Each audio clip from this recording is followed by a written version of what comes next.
Yan. Straight po yun. Yan.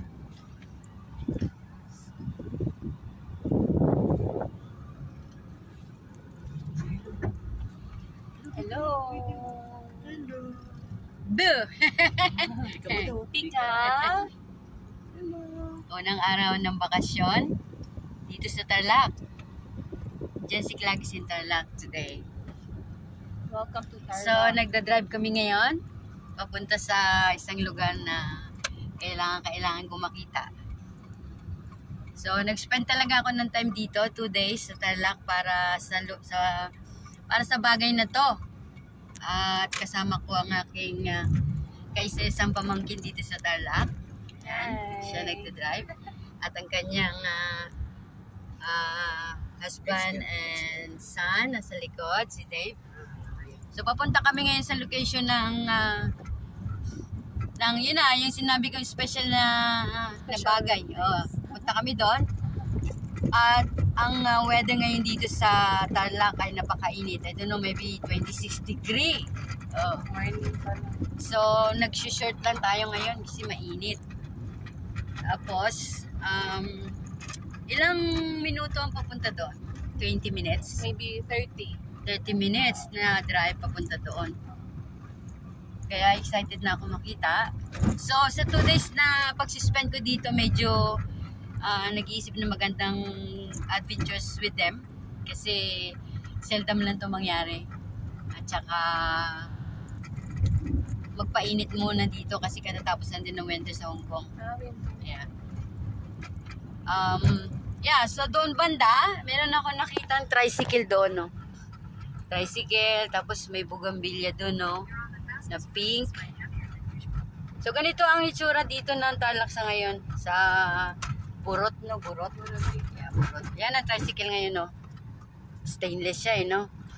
Tapos may mga nakadikit na tumatakbo na mga good person dito, gustong umupo, ewan ko anong mangyayari. Yan. So, it takes 20 to 30 minutes to reach the location and then doon na kami.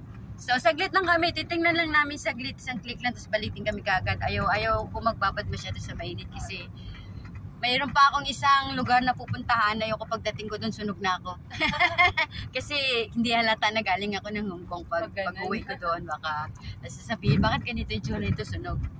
So mainit talaga. Ako pa naman, ang skin ko madaling masunog. At talaga, madali ako masunog. Madali akong pumuti, pero madali na ako masunog. Ganun ang sistema ng aking balat. So, ang gustong gusto ko dito sa Pilipinas pag umuwi ako ay yung mga pagkain Pinoy. Tulad ng mga ulam, mga isda, mga gano'ng gulay. And then, yung mga kakanin. Yun talaga ang hilig ko dito. Mga kakanin. Something like mga ibos or biko. Mga ganyan. Tapos, mga saging. Nilagay saging. Lalo na yung saba. Gusto ko rin kainin yung saba na hinug lang siya, hindi siya ilalaga. Tapos pwede rin yung ilalaga siya. At the same time, yung pinaka-masarap doon is yung banana Q.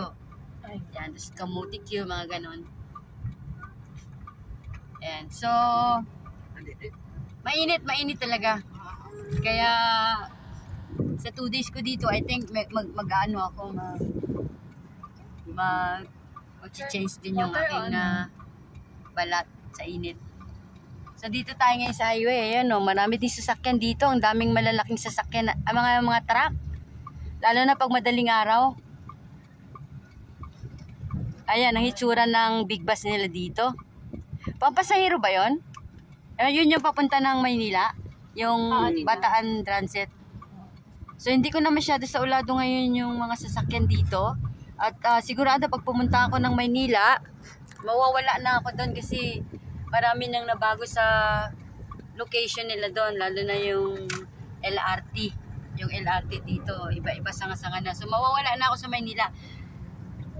Nag-stay ako sa Maynila noon for 13 consecutive years. So, Manila Tondo. I think pag pumunta ako doon, mawawala na rin ako dahil hindi ko na sa ulado din.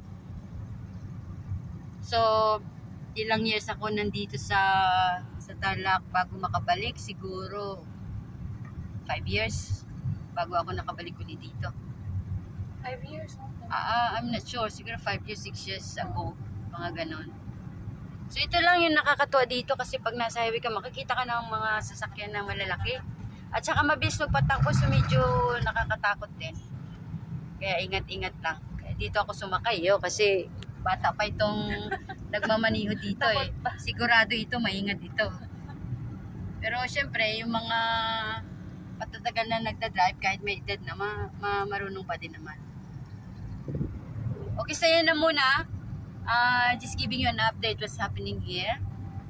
And see you again later.